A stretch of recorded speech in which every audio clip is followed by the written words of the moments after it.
Today we are, let's see, we're here, Gilded Vale, and yeah, everybody's dead, we're all alone, and now we're seeing things and hearing voices, so we're completely insane, which, that's fun, you know, that's cool, but whatever. You see 4 people gathered by the door to the inn. Their raised voices and chopping gestures suggest an argument reaching its climax. The first figure raises his hands for calm. His face is partially obscured by a hood, but his height and stature suggests an elf. I meant no offense. Let's put this matter to rest over a round, shall we? My treat. Hoping to soothe our pride with a few Adira coppers, eh? We don't need your coin. Okay. One of the other men glares at the hooded elf. His eyes are red from drink, his gaze is focused. You've got a lot of gall mocking us in our own village. We don't take ill treatment from foreigners, especially not Adirians. Go on. Say it again. I'm itching for an excuse. Fie, you're itching for the kindling touch of your sister, you cocksfeather! Yikes. That is wow. I'll cut that barrel-licking tongue out of your head. This is a misunderstanding. I didn't say whatever it is you think I said. We've nigh quarrel. That's where you're wrong.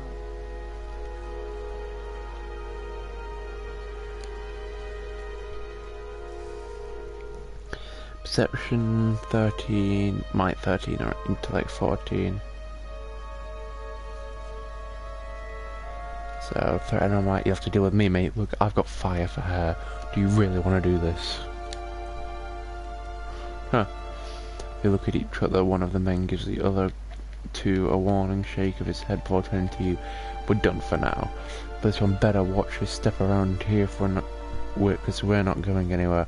With a final scowl at the elf, he turns to leave. Bye-bye, suckers. As the 3 stumble away, the elf turns to you, the tension almost gone from his smooth face. Not quite how I hoped to get to know the neighbors. Thank you for your timely assistance with that awkward situation. Well, that is one way of putting it. He straightens his hood and you note the remains of fraying embroidery on his gloves. His boots are caked with the dirt of many months' travel, but the leatherwork beneath it is sturdy and fine. I suppose introductions are in order after that little fiasco. Aloth Corvusser, at your service. Hello, Aloth.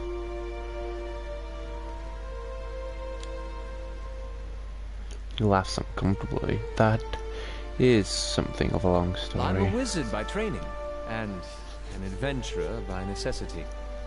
I was born in the Seathwood, part of the mainland of the Adir Empire, and both of my parents served the nobility, which afforded me an education for which I am grateful. However, there were no open positions in those houses, and so I decided to seek new means in a new land. Huh. And how exactly did you come to be here? Separated, one way of putting it. In Gwithan ruins. Those can be dangerous places during the best of times, which these are not. Half the locals would arrest you for trespassing, and the rest would kill you outright. I'm curious. What exactly did you find there? You survived? I've heard such a thing was impossible. But it seems you either have a knack for timing or the favor of the gods. Probably neither of those, honestly. So just how much did you get in that little scrape? Misunderstandings and mistranslations.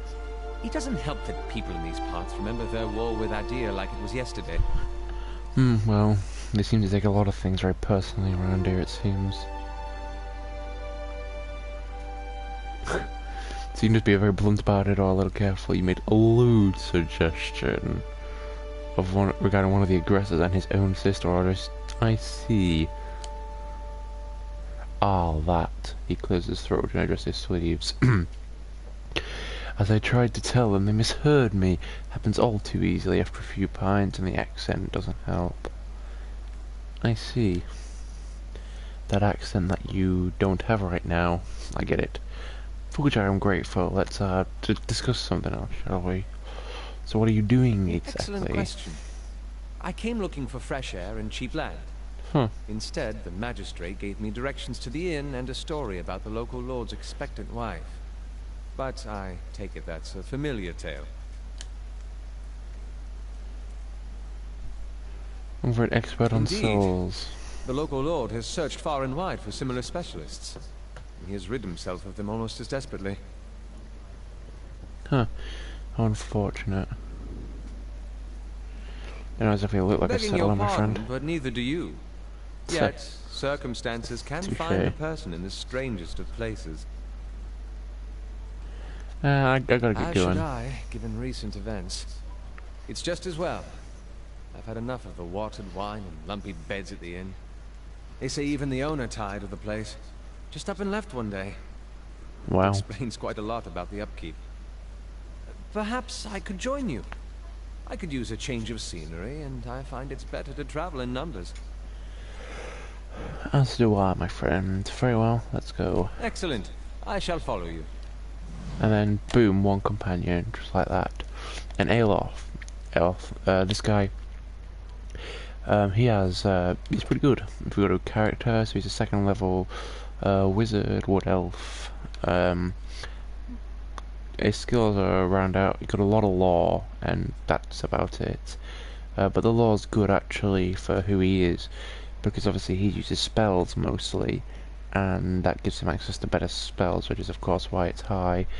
And then if you look here at his spells, he only uses level 1 ones for now, because you have to unlock the rest of them. But he's got quite a few, of which they're all decent. Minus will, freeze damage, burn damage, crush, and corrode damage. And then he has the arcane assault, which does damage in a little area too. And then of course he has his scepter and his rapier, so he's more than capable in combat. So he's a great companion to have, and you just pick him up right here at the beginning of the game as well. Which is one thing I've found quite interesting about this, is that there are a number of companions. I don't know how many exactly, but there are plenty, and they're all different and unique, and they all have their own side quests, which you obviously will help complete and such, and you know, then in return you may get a skill for them or stuff like that, and they can end differently. I think it's, I don't know, I'd say it's probably like the companion quests in Fallout New Vegas and such games, you know, where depending on what ending you choose to go with for them will depend on how they act afterwards, and also what skill they will get. So it's certainly interesting, and like I said, I don't know how many there are exactly, but I know of probably 8 or 9, but regardless, we need to go and get some rest. As he says, let's go to the Black Hound, but before we actually go to bed, we have a few people to talk to.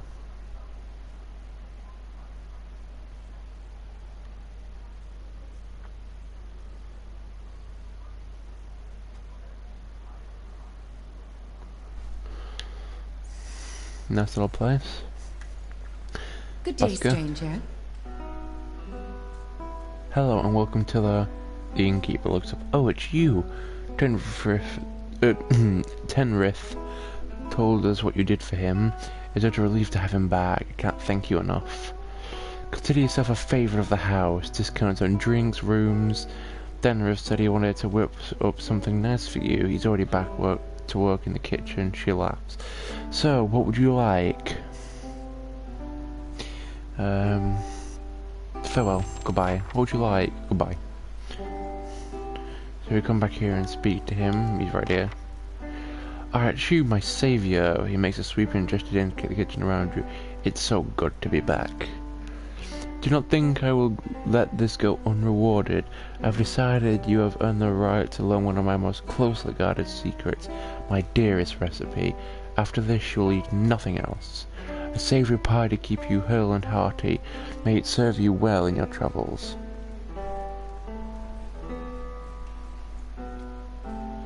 So, yeah, we talked to him and such. It's just nice to, you know, catch up. like I said, and she also says you get Welcome. discounts and stuff, and I don't know, I can't really pinpoint exactly how far these discounts go. But of course, I mean, it doesn't really matter because mostly what she sells is, you know, drinks and food and stuff because it is, you know, an inn. But she's a shop, which means we can sell stuff. See that you have these boxes down here, you put stuff in and then you trade with whatever you pick from them. So let's see, get rid of that and that and that.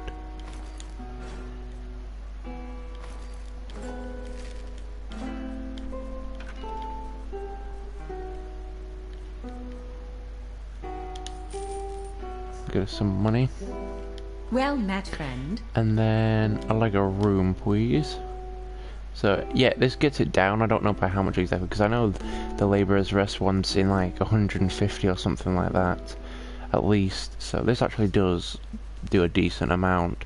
And then you pick the labourer's rest gives you 1 perception, 1 mechanics for 2 rests, and then it gives the Drywood's Pride gives you +2 resolve for 2 rests.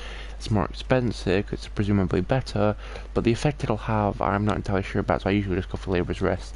The common room is completely free, of course, so if you ever just want to pop back here for a rest, then go ahead, but for the sake of, you know, it's relatively cheap, and the bonus is nice, I guess. Might as well go for a bit of an upgrade.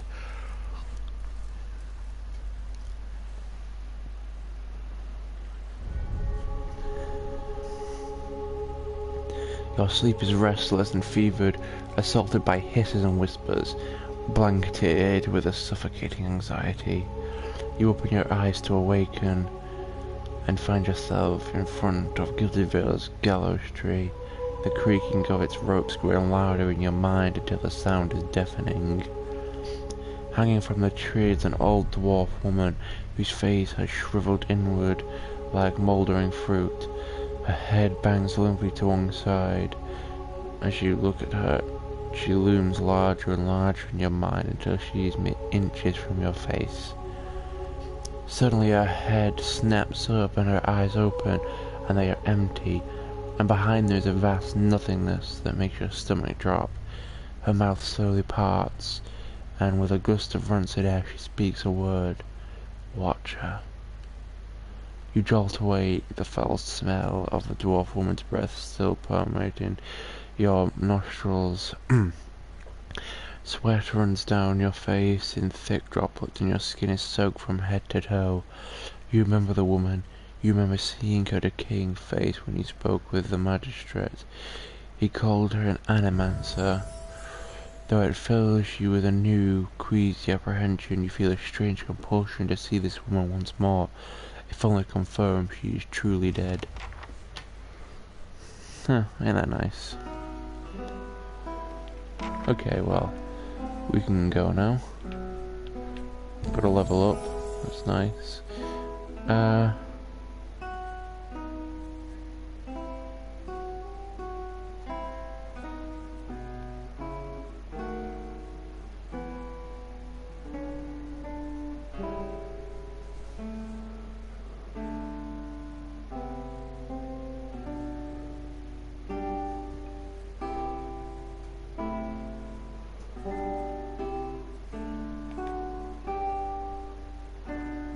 Let's see.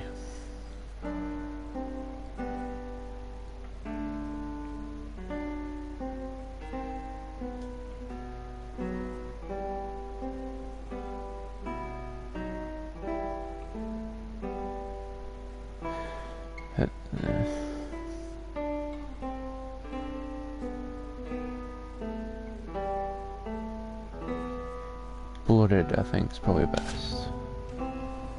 Because we're sort of building our character around when she gets low on health, she does even more damage and becomes like unstoppable almost.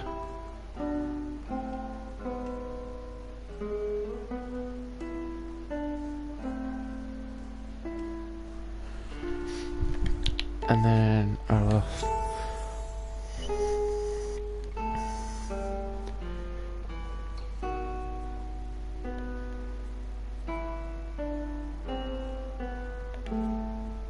Rolling Flame, Ray of Fire.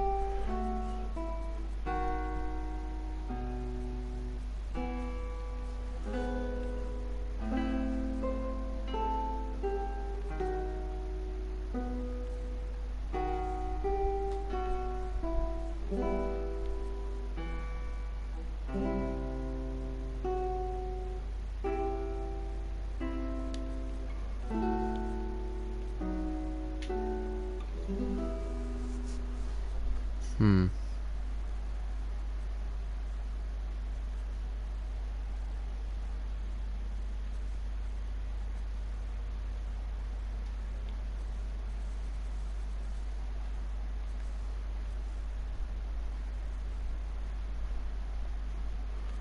go for those two.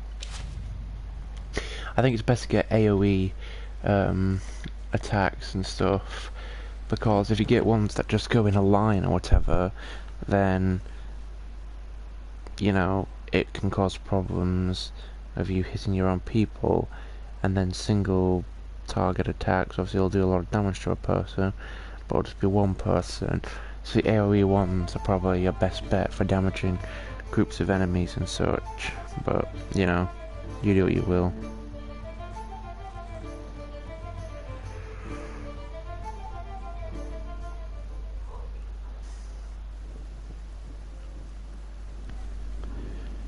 Okay, now we can head down to go and meet this dwarven woman. There she is. The squat, just-tended body of an elderly dwarf woman dangles from a thin, crooked bow that sacks at the toe of her noose. The bloated purple flesh of her neck, worn away in patches like moth-eaten linen, bulges over the rope that suspends her, and her lifeless head lolls forward rigidly from one side to the other when the breeze shifts. You perceive a faint glow around her that casts no light on its surroundings, but there is a tepid warmth to it, and you feel somehow that you could reach out and touch it, not with your hands, but with some aspect of yourself that has no worldly dimension. You take a deep breath, clearing your mind, focusing on your objective.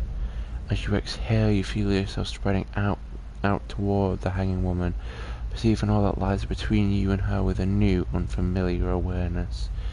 Once you have expanded enough to reach her, there's a sudden jolt to your mind, a ringing electrical surge of images and words and sounds. Involuntarily you shut your eyes and feel yourself being pulled down to some deeper consciousness in a space occupied only by you and the hanging woman. And when you open them again, she's staring at you with eyes clouded in a milky fog. Her body still swaying in a wind you no longer feel from a tree that stands planted in a misty void. The woman gives a slow nod of her head, the rope creaking as she does so, and she smiles at you. Have you come here for me, dear, or have you gotten lost? Ah, it is both, I think. Yes? Is that what we're doing? Perhaps it just seems that way.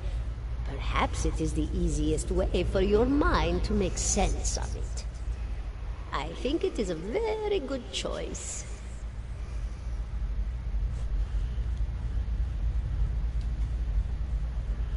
She nods, a look of pity on her face as though consoling a child. The world looks a little different than it used to, is that it? Feels like you're noticing things for the first time that have always been there. Okay. You have seen past the shroud. It only takes an instant. Your soul remembers, yes? Remembers how it sees when it leaves the body, like being reminded of a dream you had forgotten. You are a watcher now, and a watcher you will stay. What indeed? Long hours have many animancers spent studying such things. Not I, though. Not I. I'll tell you what I know, though, since fair is fair, and here we are visiting, you and I, and it reminds me of better times. Souls pass on. Some say through Audra stones, which are the blood veins of the world.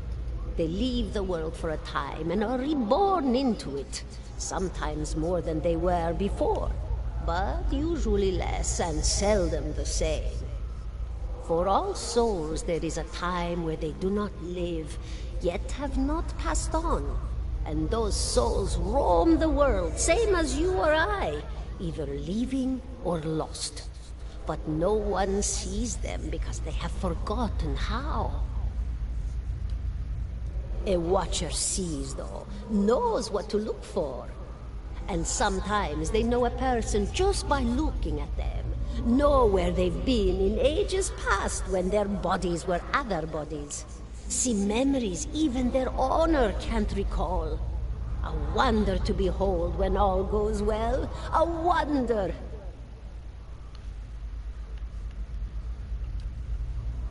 Oh, nothing to be afraid of, I'm sure. It's just much to take in for some. Sometimes there's trouble sleeping or other difficulties. You should see old Merwald. He could tell you much more than I. A watcher just like you. Helped many in his day. Took up in an old keep no one would claim. Not far, not far. Kahlua, beyond the Black Meadow. He will welcome the company. Did you now, dear? My, that would be something, wouldn't it? Could be luck, could certainly be. A storm can be a careless thing.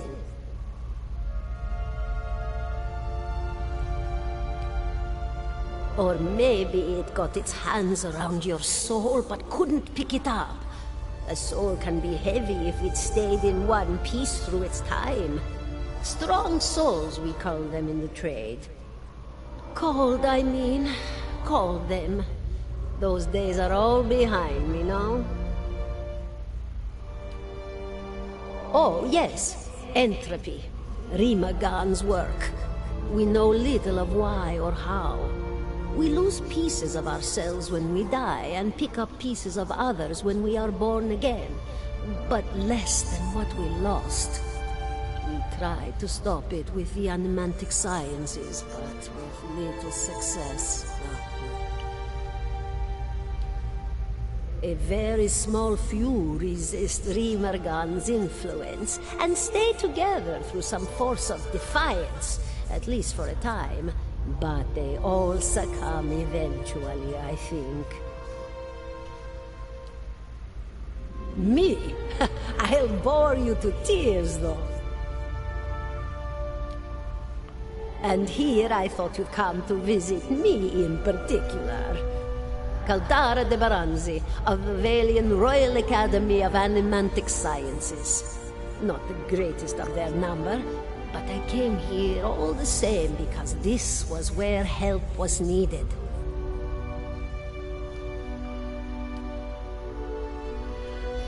She laughs, a rasping choke cackle escaping between rows of buttery yellow teeth, causing her body to pop up and down with each spasm. Seeing a blank expression, she catches herself. Oh, come now! Such a question! As though the answer were plain as a rope tied for strangling. Allow an old dwarf her last bit of cheer.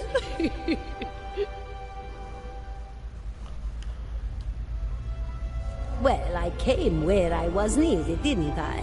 Offered my services to Lord Radric for a pittance. A humble pittance. I was to examine the Lord's wife, see why the gods have seen fit to poison her womb. Studied her for months, looked high and low for impurities, tested her valence, the permeability of her essence. Do you know what I found? Nothing at all. A healthy woman, head to toe, blessed with a beautiful soul. Such a sweet woman, too. Meek, but warm-hearted. A few months' time, and the lord of the house demanded answers. For a time, I told him what he wanted to hear. Oh, yes, my lord. She is riddled with imbalances. I must have time to cure her. As the birth drew near, he grew impatient, as lords do. And this is where I've ended up. Yikes. A student of the soul. Something so basic, yet so poorly understood. But so many breakthroughs have been made in my lifetime. Had been made. Had been. To hear the locals tell it, we're a gang of soul manglers that preys upon the weak-minded. And the worst of us are.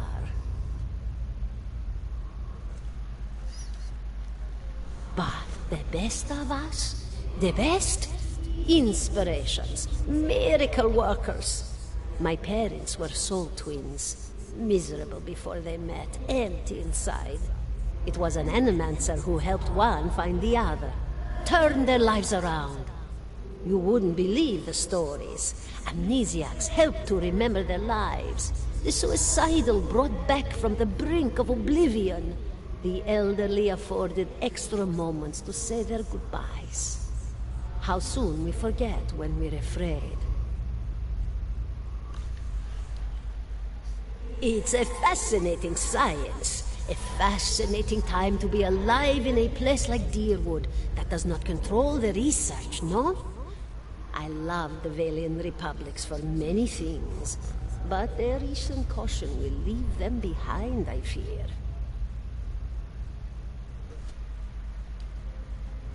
Goodbye, my dear. It was lovely visiting. And now I have Crucible of the Soul. Olaf looks at you through narrowed eyes. Are you alright? You seemed lost just now. I'm a watcher. His arched eyebrows recede into his hood. Well, that is interesting. He gives a slight grin. And I expect that explains how you survived Beerwick, yeah? In any case, I appreciate your honesty. Since we're travelling together, it's probably wise for us to share these things. Only that they're rare and that they seem to have unique insights into certain soul conditions. He coughs, as you just demonstrated. Zip. The smell of pipe smoke, at once earthy and sweet, winds its way into your nostrils. Your eyes trace the smoke to its origin, where you find a broad man with a straw-coloured hair leaning against a mossy rock wall, his pipe held to his lips with one meaty hand. He looks at you directly in the eye, but the look is not aggressive. He regards you with a peculiar 17 smirk. and a half. Well, could be 18, depending on how you count the dwarf woman. The dwarf woman. You were trying to figure out whether to count her as a full person. I think you oughta. What? People hanging from the tree. 18 of them. Well, last I counted, anyway. Other frowns. Is that what you people do for fun around Name's here? Adair. So do the people around here. Might as well be 19. Don't think I'd put you much higher than 22, 23 tops. You look like the sort that likes to get involved. He looks at you for a moment, his brow arched, his smoke broadens. I was smoking over here, saw you staring at her. Twice I refilled my pipe. Never so much as blinked. Your mouth was so slack I took you for a Radric at first.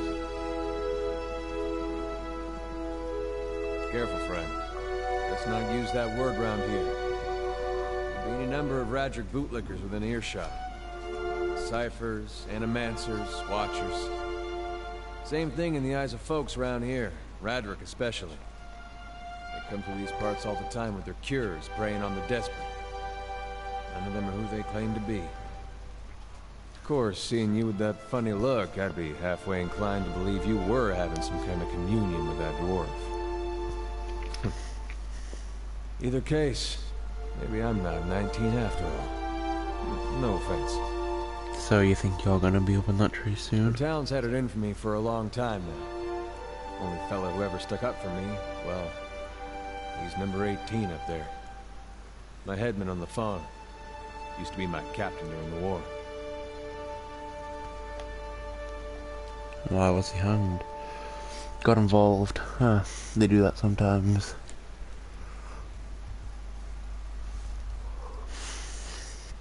Redrick sent men down here the other day. Said they had it on good authority someone in town was working with the Kolsk, plotting Redrick's overthrow. Said if he didn't come forward right then and there, they'd hang every last one of us. No one was coming forward, so Swithin, that's my headman, He steps and says it's him. They took him at his word. He sighs and shakes his head, his eyes fixed on the tree. Bound to happen sooner or later, if not for the plotting against Redrick, then for protecting me. Picked the wrong god. That's what it comes down to. Used to be a lot of Aethys worshippers in Gilded Vale. That mess of rocks over there, that was a temple to him, to give you some idea. Then one day, somebody named Widewind shows up on Deerwood's doorstep. Says he's the living flesh of Aethys. Got an army with him. Suddenly, Aethys isn't so popular in these parts. My brother Woden and me, neither of us believed it. No way was that Aethys. He enlisted, and then I did too. But, he didn't make it back. After the war, people took to punishing Aethys worshippers, accusing them of treason. Got real ugly, especially after the Legacy started. Folks needed someone to blame. I was safe because I fought, but then this rumor starts that my brother, that he was on the wrong side. And I wasn't so safe anymore. Until my headman stepped in and said they'd have to hang him to get to me. Seems that's no longer a concern. Of course, townies don't do the hanging these days, but when Raedrick's men come, they got no problem doing the pointing. I look onto the Ulysses' voice. You can see why I was eager to leave. Drinking mostly. I know how you feel. It's alright, don't worry. Point of fact, I'm on my way out. Just haven't figured where I'm going yet. Not a whole lot of places out there that don't think Wedwin's legacy started with Wedwin. We could travel together. Where are you headed? Some place called St. Noir. There's an old watcher there who might be able to help me. I seem to remember hearing something about that years ago. He tamed that place. People would seek him out for all kinds of things. Troubles of the soul, questions for the departed. Of course, that was back when you didn't have to say watcher with a hush on your breath. A man such as that, there'd be things I'd want to ask him. Don't know why I never thought of it before. Not sure how I feel about setting out with a stranger. And a strange one at that. But, truth be told, you might be the only one in town who wouldn't feel some relief seeing me swing from that tree. There's a fine reason if I ever heard one. Alright then. Guess I'll do some sightseeing. Long as you're not the one picking the sights. Thanks.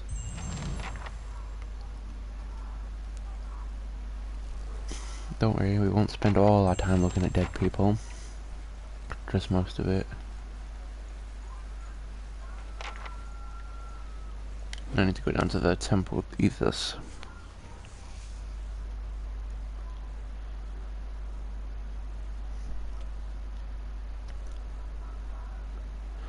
How's it going, Dragonlord? You doing alright, man? You at work or you at home? I haven't been in here for, must be 5-6 years. Used to be real nice. Bright. Warm. I mean it's underground, so I don't know how bright it could be, but okay. Oh, some dude. Hello, dude. A man lies resting against the wall, lit by the dim illumination of the fading sconces. He has a gaunt, fox-like aspect, and his face is pale and damp with sweat. One arm is held loosely against his side, sleeves soaked with blood. He gives you an anxious glance to him near, his features twisted with pain. How do you do? Oh well, that's alright. Ha, thought you were some... Never mind. Whoever you are, you've travelled a long way to reach a dark place. Are you judging me because I've got fire for hair? That's rude, man. This temple isn't what it used to be, probably for the best. Town is being as they are. He shifts and groans, position wincing. I'm no looter if that's what you're thinking. Not one of the faithful either. Just ready to do some good, I suppose.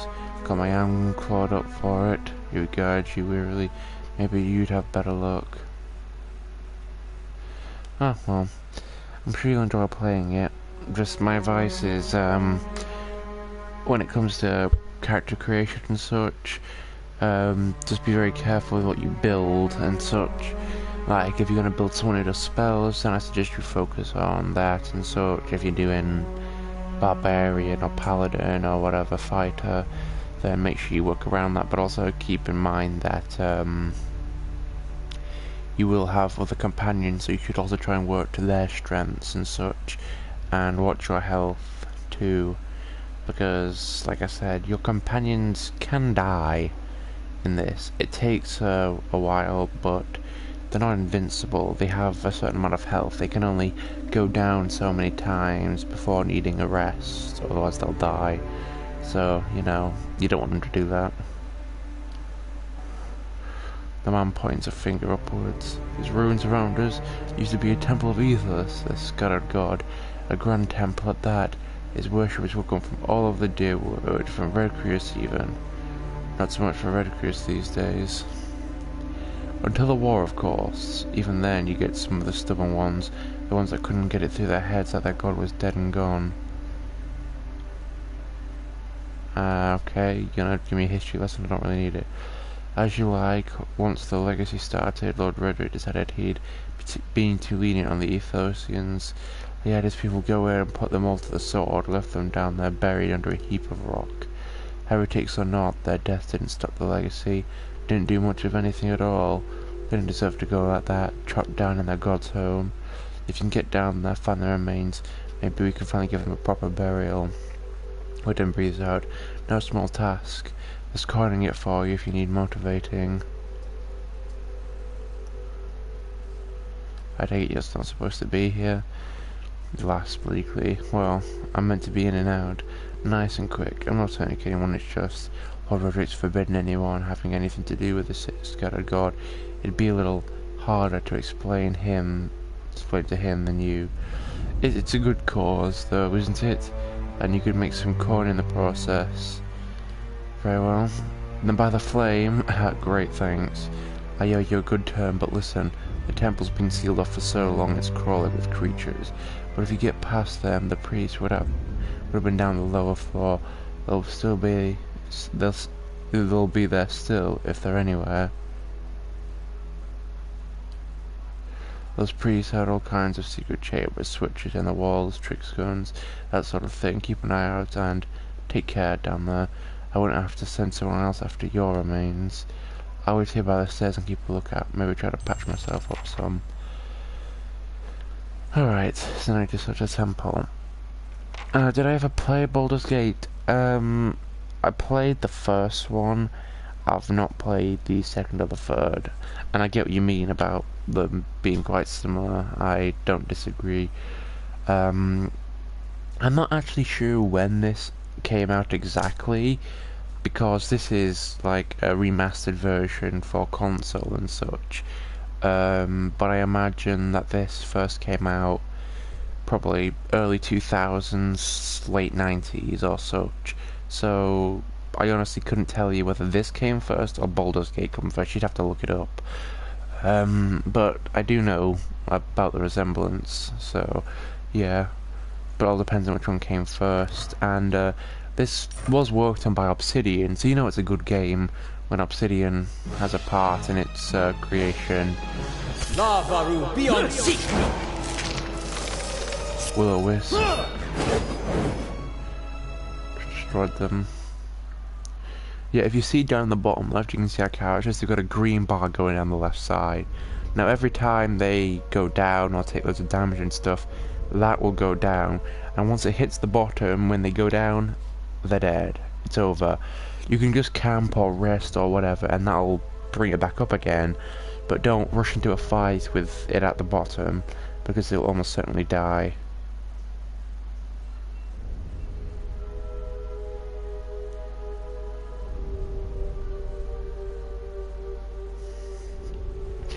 Oh, a spirit.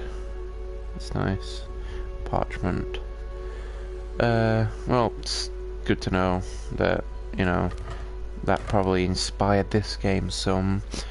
But yeah, Obsidian, they know what they're doing with games, which is probably why the character creation and such is so complex, because pretty much every Obsidian game I've ever played, you know, the character creation is like over the top and very in-depth.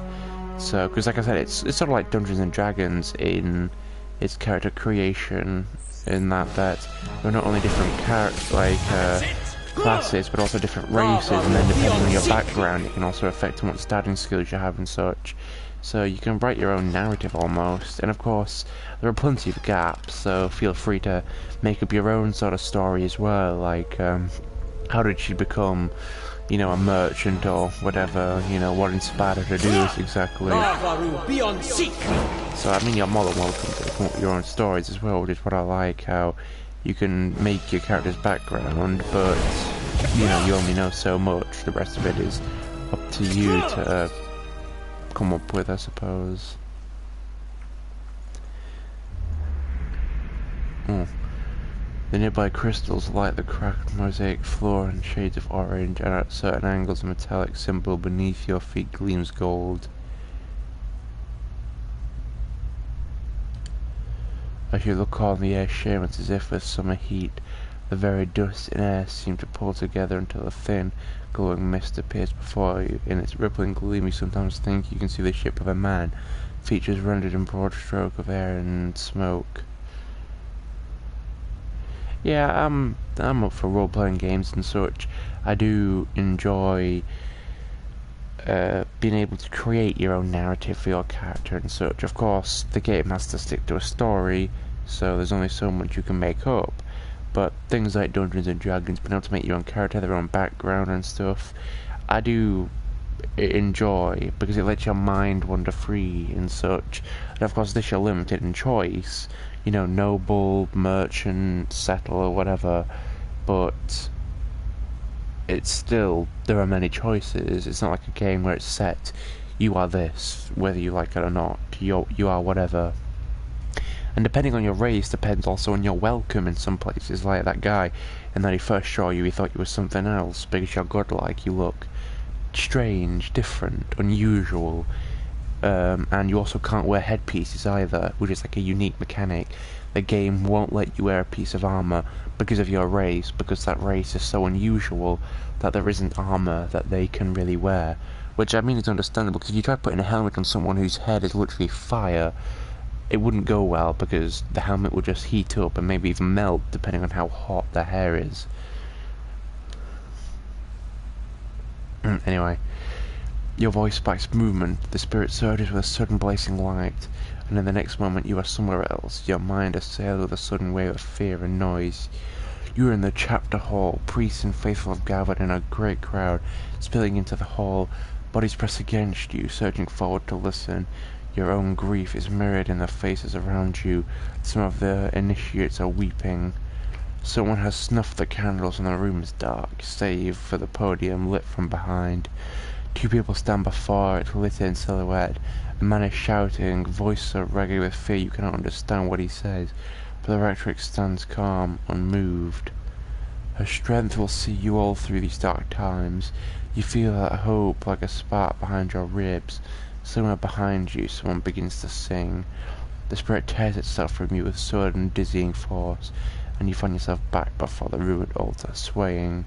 The spirit fades as suddenly as it appeared. Not creepy at all. Another interesting fact about you being a watcher, that the spirit suddenly will come to you, and you are the only one that can see them. You're the only one that can pass their message along and such.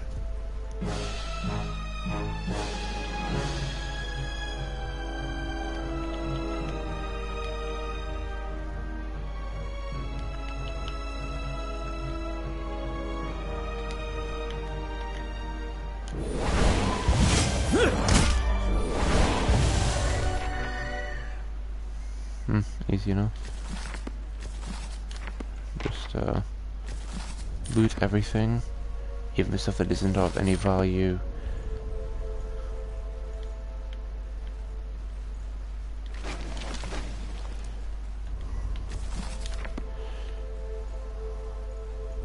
I'll get it open. Take that lot, get a crossbow. Not useful, but I can sell it.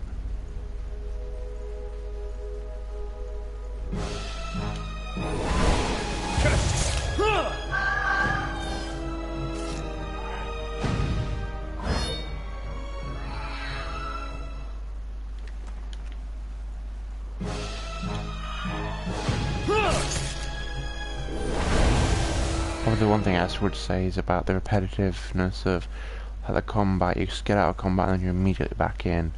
But I mean, that's because there are enemies wandering around the dungeon, so it is understandable.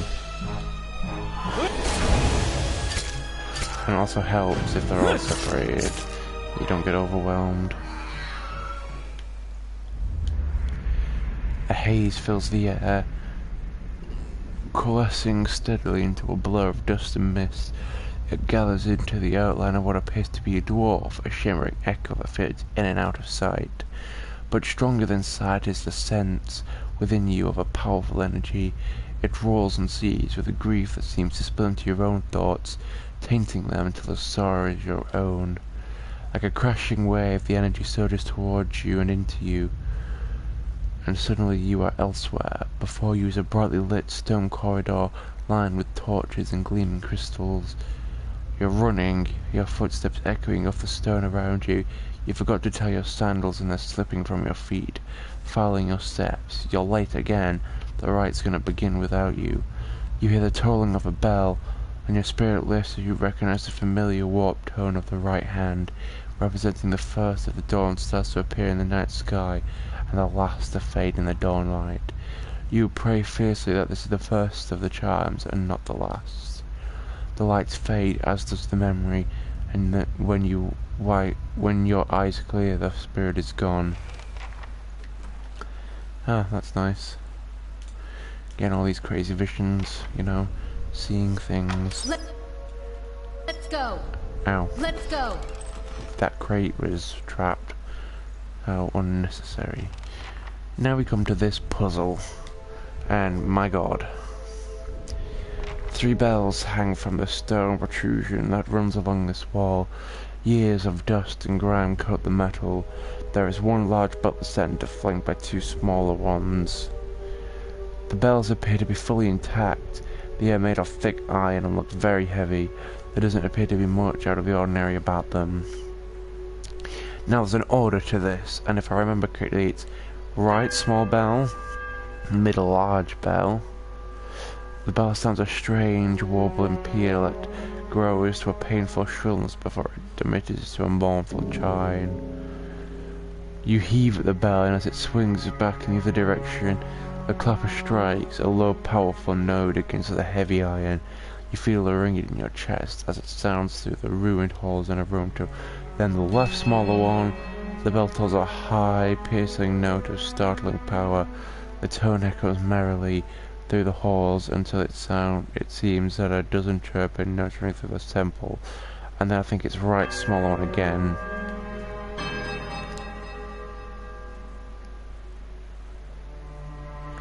There's a quiet, melodic chime from all 3 bells, play discordant voices to meet in one powerful, rising rush of sound. It seems to fill the whole of the temple, a driving flood of sound that drowns all other thought.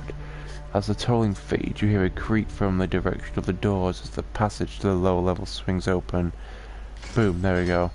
Managed to remember this time, nice. Keep forgetting about it, but managed to remember, so that's good. Now we can take these stairs down.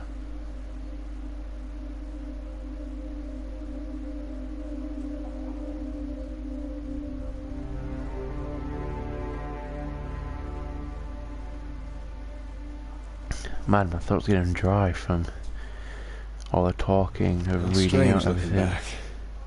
All the time I spent here growing up, never seeing what was coming. Indeed. Right now we've got shadows to deal with.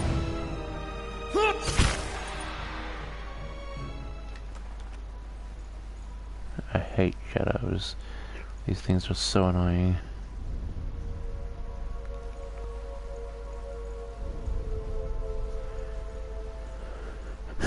well, I'm gonna end the video here, the stream, because it's gonna take us a while to explore this lower level before we find these remains and stuff, and also it's probably gonna be a lot more talking for me to do, and my throat is on fire now. So yeah, I'm gonna have to save it for later. But yeah, let me know if you guys enjoyed seeing this, because, you know, if you guys do enjoy this, then I'll try and stream this more, if possible. And don't worry, I still will be streaming Fallout 3, so if that is what you want, then don't be worried about it, it'll still be here. But yeah, I wanted to thank Dragonlord for popping in, of course, and actually for telling me about Baldur's Gate, because I knew they were similar, but I didn't know which one to come out first, so it's good to know Baldur's Gate came way first. So maybe this was inspired by that, but yeah, it's definitely an interesting game, and I totally recommend you guys go and try it out yourself if, you know, role-playing and, you know, these 2D sort of adventure RPGs and such interest you, or if you want to play a more digital version of Dungeons and Dragons, I suppose. This is somewhat similar, so, you know, something like that, if that's the kind of thing you enjoy, then you'll probably enjoy this, so you should totally go and get it. And there is a second one coming out too, which definitely be looking forward to, and I might even stream or do videos on it when that comes out. But yeah, anyway, thank you guys so much for joining me. If you enjoy the stream, like, subscribe, the usual stuff. And yeah, thank you guys so much for joining me, and I'll see you guys next time. Thank you so much, and goodbye.